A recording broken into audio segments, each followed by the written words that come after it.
ஆண்டவராக இயேசு கிறிஸ்துவின் நாமத்தினாலே இங்கு நிறைந்தவர்களுடைய சார்பாக வாழ்த்துக்களை தெரிவித்துக் கொள்கிறேன். இந்த காலவெளியில் கூட கர்த்தருடைய வாயத்திலிருந்து சில விஷயங்களை நாம் தியானிக்கலாம்.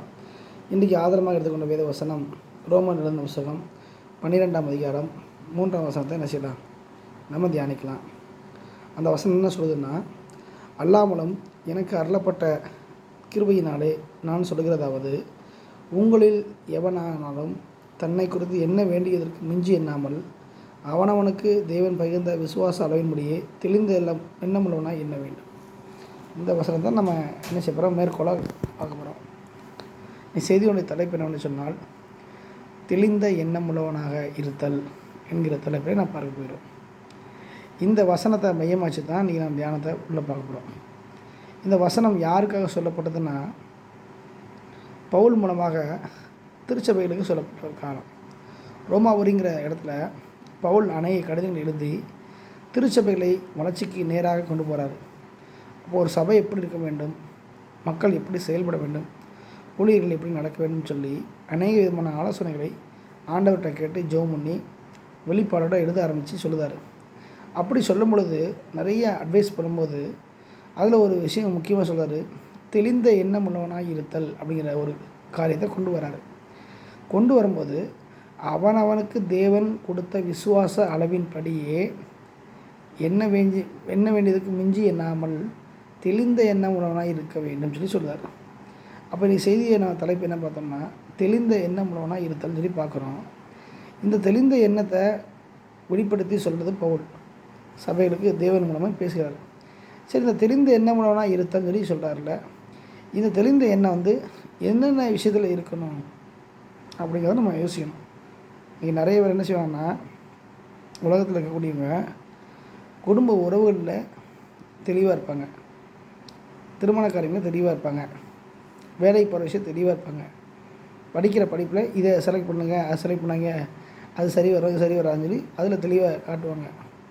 இன்னும் சிலவங்க ஒரு நல்ல விஷயம் நடக்குது, நான் பேச போகும்போது அவங்க பேச்சுவார்த்தை மூலமாக தெளிவாக இருக்காங்கன்னு காட்டுவாங்க. இன்னும் பலர் என்ன செய்வாங்க, எதிர்காலத்துக்கு தேவையானதை பணத்தை சம்பாதிச்சு சேர்த்து வச்சுட்டு தெளிவான ஆள், அவரை சேர்த்து வச்சுட்டாரு, எந்த கவலையும் இல்லை, அவருக்கு ரொம்ப தெளிவாக இருக்கார் அப்படின்னு சொல்லுவாங்க. இது போன்ற பல நிலைகளில் இந்த உலகத்தில் இருக்கும்போது அனைவரும் என்ன செய்கிறாங்க, உலக பிரகாரமான தெளிவில் இருக்காங்க. ஆனால் தெரிந்த என்ன உள்ளவனாக இருத்தல்னு சொல்லி தலைப்பில் பார்க்குற நாம இந்த உலக பிரகாரமான காரியத்தில் தெளிவாக இருக்கிறத குறித்து சொல்லலை. இங்கே சொல்லக்கூடிய காரியம் ஆவிக்குரிய காரியம். தெளிந்த எண்ணமுள்ளவனாக இருத்தல் சொல்லி சொல்லக்கூடிய நிலையில் பார்க்குற நாம உலக பிரகாரமான விஷயத்தில் தெளிவாக இருக்கணும்னு சொல்லலை, ஆவிக்குரிய பிரகாரம் இருக்க வேண்டும். ஆவிக்குரிய காரியத்தின்படி என்னன்னு சொல்லி பார்க்கும்போது, ஃபஸ்ட்டு நம்முடைய பார்த்திங்க அப்படின்னா ஆத்மாவை குறித்து தெளிந்த எண்ணம் உள்ளவனாக என்ன செய்யணும், இருக்க வேண்டும். நம்ம எங்கே போகிறோம், நம்ம என்ன செய்கிறோம், நம்ம சூழ்நிலை என்ன நடக்குது அப்படிங்கிறத அந்த நிலைமையில் நம்முடைய ஆத்மாவை குறித்தான தெளிந்த எண்ணத்தை உடையவர்களாக நாம் இருக்க வேண்டும். இரண்டாவதாக எதில் தெளிவாக இருக்கணும்னா, நம்ம பார்த்திங்க அப்படின்னா தேவன் நம்ம கொடுத்த திட்டத்தின்படி செயல்படுகிறோமா இல்லையா, தேவன் கொடுத்த பாதையில் போகிறோமா இல்லையா, அதை சரியாக செஞ்சு முடிக்கிறோமா இல்லையாங்கிறத குறித்து அந்த விஷயத்தில் தெளிந்த எண்ணமான என்ன செய்யணும், இருக்க வேண்டும்.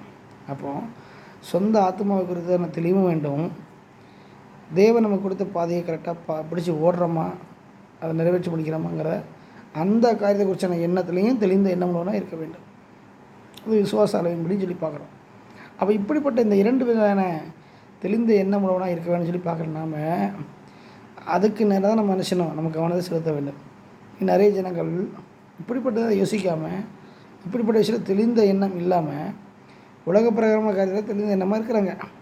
அப்படி இருந்தால் ஒன்றுமே பண்ண முடியாது.